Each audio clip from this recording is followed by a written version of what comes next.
Well, it's personal between me and you, and I'm going to do you some serious harm, you big stiff idiot.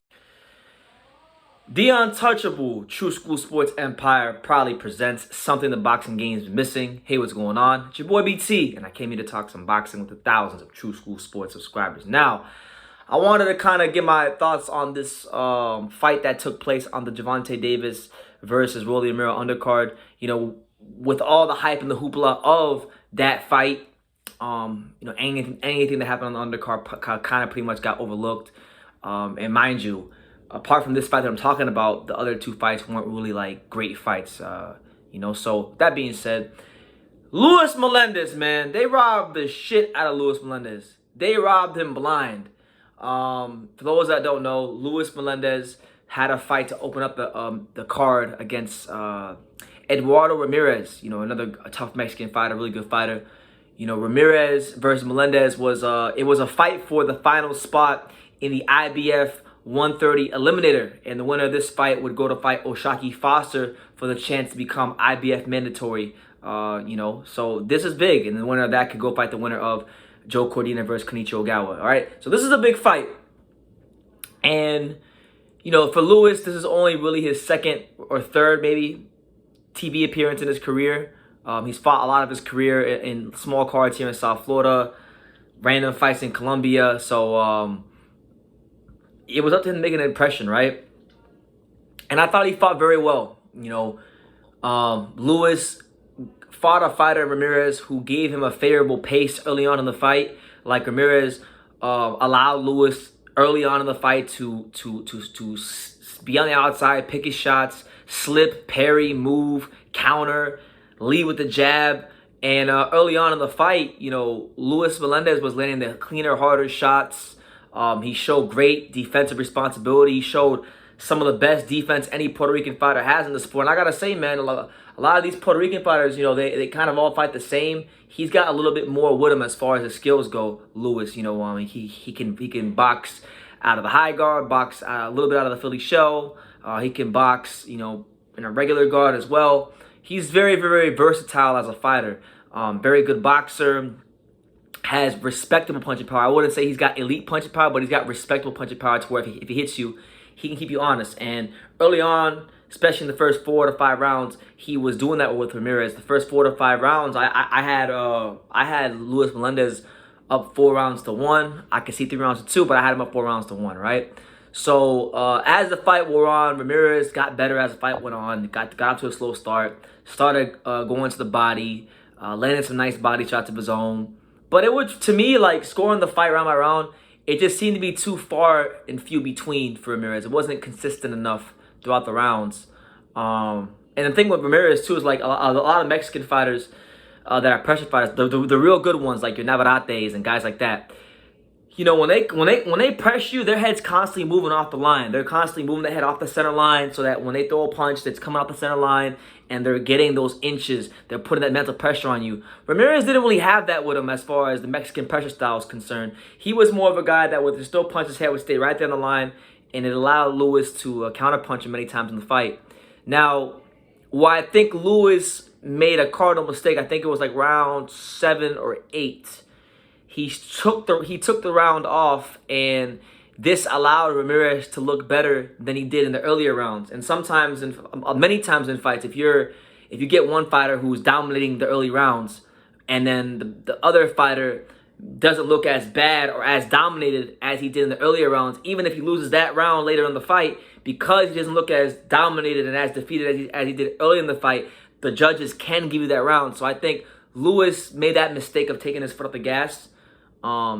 He was on the ropes, countering, moving, slipping. Looked pretty good doing it, but while he was doing that and making a miss and slipping a lot, some of these shots were landing. And even if some of them are not landing, depending on what part of the ring you're at, the judges may see these punches as punches landed. So he really put himself in an unsafe position there. But even in some of the best Ramirez rounds, Luis Melendez and him will get into exchanges. Ramirez will land one good shot. Melendez land 2 good shots, sometimes 3 good shots, and it became a fight where, okay, we have a guy in Ramirez who's very game and very formidable, and he's giving Luis a lot of resistance, but when they exchange, the guy that's getting the better of the exchanges is Luis Melendez. So when the fight ended, I scored the fight 7-3 for Luis Melendez. I thought he won clearly and convincingly. And it's truly a shame that they gave him a loss on his record, because Luis, I really think is one of the most talented fighters that Puerto Rican boxing has. And this should have been a fight that would have propelled him into a really good match with O'Shaquie Foster. But instead of that, now he's got to figure out how he's going to rebuild after the loss and continue going with his career. Now, I know some people may come on this video and say, well, Luis Melendez may have deserved to get robbed, because when he fought Thomas Gunnerman Matisse a couple months ago, you know, he was the beneficiary of a gift decision, right? And my thing is like, okay, I'm not going to get mad if you think Matisse won the fight. It was a close fight. Matisse is one of the toughest fighters to look good against in that weight class. Very tall, very rangy, very experienced. But I thought it was a close fight. Could have went either way. Maybe that's what they can do in the future. But two wrongs don't make it right. Like, two wrongs don't make it right. And just because, you know, you may feel Matisse got robbed doesn't mean that in a separate fight that has nothing to do with Matisse, that when Luis gets robbed, you want to say he deserved it. Nah, man, that's not how it works. Two wrongs make it right. So, with that being said, look, Luis Melendez, I know he subscribed to the channel. He'll see this video. Keep your head up, champ. You know, you showed your skills. You showed that you are one of the most talented Puerto Rican fighters out there. You know, you're not like these guys like Machado and all these other Puerto Rican hype jobs that get built up by the media, and then when they get under the bright lights, they fold. You showed that you have some of the best skills at 130, and you beat Ramirez. The only reason Ramirez beat you was because you left it a little bit too close, and unfortunately, Ramirez has the more powerful manager behind him in Samson Lukowicz. So that's why I think you lost. You didn't actually lose. Keep your head up. You are one of the better fighters at 130. You will get another big fight. So just keep working hard. Your time is coming. And I'm gonna leave it at that. Luis Melendez robbed of an IBF eliminator spot against O'Shaquie Foster. It's a shame because truthfully speaking, I don't understand why they robbed him. Ramirez is not that good. Eduardo Ramirez is not that good. I mean, he's a good little pressure fighter, but I'm saying, like, if you're gonna be out here being corrupt, right? Like, at least get something out of it. Like, Ramirez isn't gonna be no great pay-per-view, high attraction Mexican star. They missed a chance because Luis Melendez, Puerto Rican boxing needs a star. Melendez actually has looked like, even in the fights that some people thought he lost against Matisse, he still looked the part. He still looked like he belonged in the ring with Matisse at that level, you know. And in this fight, he looked like the better fighter in this fight than Eduardo Ramirez. And you know, it's unfortunate because he would have had some momentum.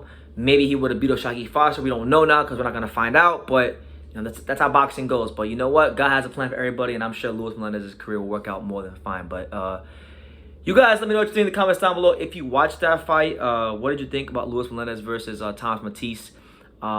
You know, I'm very pissed off about it because, you know, Luis Melendez is a guy that I've been following since his Golden Gloves days. I used to interview him when he could barely speak English, and he was calling out Shakur Stevenson back in 2019, you know, and he wanted to prove his skills, and he showed his skills on the night, and they really fucked his career up for the time being. Not fucked it up, but they put a delay. They put a delay to what we know is gonna happen, and what's gonna happen one day is Luis Melendez will become world champion, or he will at least challenge for a world title at the minimum. Okay, because he's got that level of talent. But you guys, let me know what you think in the comments down below. Make sure you guys take the time to subscribe. And like I say in every single one of these videos, you can love me or you can hate me. But I'm just a kid from Daniel. So until next time, take care. Thank you for watching another video on True School Sports, the home of boxing. If you made it this far, do me a favor and do yourself a damn favor. Hit that subscribe button, and surely you will not be disappointed. You know, True School Sports bringing you the latest and greatest, the untouchable, you know, boxing content, interviews, news videos, breakdowns, live fight reaction extravaganza. We've got a great community of people here, boxing fans all over the world, from America to the UK to Australia, and on and on and on. So join the empire today. Hit that subscribe button. Take care and God.